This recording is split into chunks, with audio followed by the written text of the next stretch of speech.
السلام علیکم dear listeners. جی تو کہیے کیسے ہیں آپ سب؟ اور امید ہے دعا ہے کہ آپ سب خیریت سے ہی ہوں، خوش باش ہوں اور موسم کو انجوائے کر رہے ہوں. تو جناب آج ہم بنا تاخیر کے بڑھتے ہیں ناول کی لاسٹ ایپیسوڈ کی جانب. ناول جس کی فرمائش ہم سے کی ہے در فشاں نور نے. ناول کا نام ہے عہد و پیمان اور اس کی مصنفہ ہیں اقرا اشرف، اور آج آپ سنیں گے اس کی آخری قسط. گاڑی کو کالج کے سامنے روک کر وہ خود بھی باہر نکلا اور پیچھے جا کر یمنا کی طرف کا دروازہ کھولا. پھر یمنا کے باہر نکلنے کے بعد دوسری طرف جا کر فرنٹ سیٹ کا دروازہ کھولا. جلدی کریں ازکا، مجھے اسپتال کے لیے دیر ہو رہی ہے. وہ ایک ہاتھ سے گاڑی کا دروازہ پکڑے ہاتھ میں پہنی گھڑی کی طرف دیکھتے ہوئے بولا، تو آپ انتظار کس کا کر رہے ہیں؟ گاڑی میں بیٹھیں اور چلیں. وہ اندر بیٹھی سکون سے بولتے ہوئے سیٹ کی پشت سے ٹیک لگا گئی تھی. ارہاب نے گھور کر اس کو دیکھا اور پھر بے بسی سے یمنا کی جانب دیکھنا چاہا جو ازکا کی بات سمجھتے ہی تیزی سے کالج کے اندر چلی گئی تھی. تم دونوں پاگل ہو کیا؟ وہ دانت پیستا بولا اور گاڑی کا دروازہ زور سے بند کرتا ڈرائیونگ سیٹ پر آیا اور گاڑی میں بیٹھتے ہی اس کی طرف مڑا. کیا چاہتی ہو؟ وہ خود کو پرسکون رکھنے کی کوشش کرتا دھیمی آواز میں پوچھ رہا تھا. میری تو بہت سی خواہشات ہیں، کیا کیا بتاؤں، اور ابھی تو مجھے ایک بھی یاد نہیں آ رہی. وہ انگلی منہ میں دبائے معصومیت سے بولی تھی، البتہ اس کی معصومیت میں چھپی شرارت ارہاب افندی سے چھپی نہیں رہی تھی. ازکا، ارہاب نے نرمی سے پکارا تو اس کا دل بے اختیار زور سے دھڑکا. وہ تیزی سے اپنا رخ موڑ گئی تھی. جی ابھی کیا چاہتی ہو؟ وہ ایک دم زور سے بولا تھا. ازکا نے بے یقینی سے اسے دیکھا جو کچھ دیر پہلے اتنے نرم انداز میں بول رہا تھا.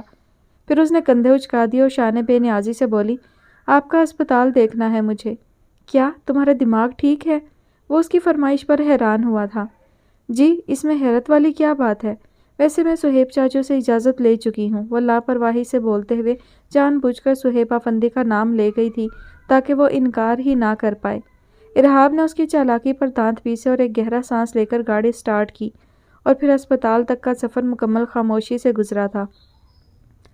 گاڑی اسپتال میں داخل ہوئی تو وہ ایک دم الرٹ سی ہو گئی. ایک نظر اس کی جانب دیکھا جو لب بھینچے خاموشی سے گاڑی پارکنگ کی طرف لے جا رہا تھا. اس نے اپنا رخ پھیرا اور کھڑکی سے اسپتال کا سرسری سا جائزہ لینے لگی. کچھ ہی دیر میں گاڑی ایک جھٹکے سے رکی تو اس نے بے اختیار خود کو سامنے ڈیش بورڈ سے ٹکرانے سے بچایا اور خونخوار نظر اس پر ڈالی جو اب گاڑی کا دروازہ کھول کر باہر نکل رہا تھا. وہ بھی اپنی طرف کا دروازہ کھول کر نکلنے ہی لگی تھی جب اس کی نظر سامنے موجود دو نرسز پر پڑی. وہ اسی طرف دیکھ رہی تھی. اس نے آنکھیں گھمائی اور پھر سے سیٹ کے ساتھ ٹیک لگا کر بیٹھ گئی، جبکہ باہر کھڑا ارہاب جو اس کے گاڑی سے باہر نکلنے کا انتظار کر رہا تھا جھنجھلاتے ہوئے خود ہی آگے بڑھ کر دروازہ کھولا. تو وہ جو اسی انتظار میں تھی مسکراتی ہوئی باہر نکلی اور اپنے دونوں ہاتھ اس کے دائیں بازو کے گرد لپیٹتی ارہاب افندی کو گڑبڑانے پر مجبور کر گئی تھی. کیا کر رہی ہو ازکا؟ بازو چھوڑو میرا، سب لوگ دیکھ رہے ہیں. وہ چہرے پر زبردستی مسکراہٹ لاتے ہوئے دانت پیس کر آہستہ آواز میں بولا، دیکھ رہے ہیں تو کیا ہوا؟ آپ کا بازو کون سا کسی غیر نے پکڑا ہوا ہے؟ وہ اس کے بازو پر اپنی گرفت مزید مضبوط کرتے ہوئے بولی، محترمہ یہ ہسپتال ہے اور یہاں لوگ میری عزت کرتے ہیں. کیا سوچ رہے ہوں گے وہ میرے بارے میں؟ وہ اپنا بازو چھڑوانے کی ہر ممکن کوشش کرتا تیز تیز چلتا ہوا بول رہا تھا. ہاں تو اب تو لوگ آپ کی اور زیادہ عزت کریں گے نا، کیونکہ اب آپ بھی بیوی والے ہو گئے ہیں. وہ بھی اس کے قدم سے قدم ملانے کی کوشش کرتے ہانپتے ہوئے بول رہی تھی. اس دوران ارہاب افندی ایک کیبن کے سامنے ایک جھٹکے سے رکا تو وہ جو اس کے ساتھ ہی اس کا بازو تھامے چل رہی تھی اس کے ایک دم رکنے سے سامنے کیبن کے شیشے سے ٹکرا گئی تھی. اوئی ماں میرا سر، اف! وہ وہیں کھڑے زور زور سے دہائیاں دینا شروع ہو گئی تھی جب ارہاب ایک جھٹکے سے اس کو کیبن کے اندر دھکیل کر خود بھی کیبن میں داخل ہوتا دروازہ بند کر گیا تھا. پاگل ہو گئی ہو؟ پورے ہسپتال کو جمع کرنے کا ارادہ تھا کیا؟ وہ وہیں اس کو دروازے کے ساتھ لگائے غصے سے لال ہوتی آنکھیں اس کے چہرے پر گاڑتے ہوئے بولا، چھوڑے میرا بازو، اتنی زور سے پکڑا ہے، تکلیف ہو رہی ہے مجھے. وہ بھرائی ہوئی آواز میں بولی تو ارہاب کی آنکھوں میں حیرت ابھری تھی. اس نے تو بہت آہستگی سے اس کا بازو پکڑا ہوا تھا، پھر وہ رو کیوں رہی تھی؟ پھر ایک دم سے اس کی نظر اس کی پیشانی پر پڑی تو چونکا. کہاں تکلیف ہو رہی ہے؟ اس نے آہستگی کے ساتھ اس کا بازو چھوڑتے ہوئے پوچھا تھا. ماتھے میں. وہ پیشانی کو آہستہ سے چھوتی ہوئی بولی. زور سے ٹکرانے کی وجہ سے اس کی پیشانی پر ہلکا سا پھوڑا سا بن آیا تھا. یہاں بیٹھو. ارہاب نے اس کا ہاتھ پکڑا اور اپنی مخصوص کرسی پر بٹھاتے ہوئے بولا تو وہ منہ پھلاتے ہوئے اس کا ہاتھ جھٹک گئی. یہ آپ کی وجہ سے ہی ہوا ہے.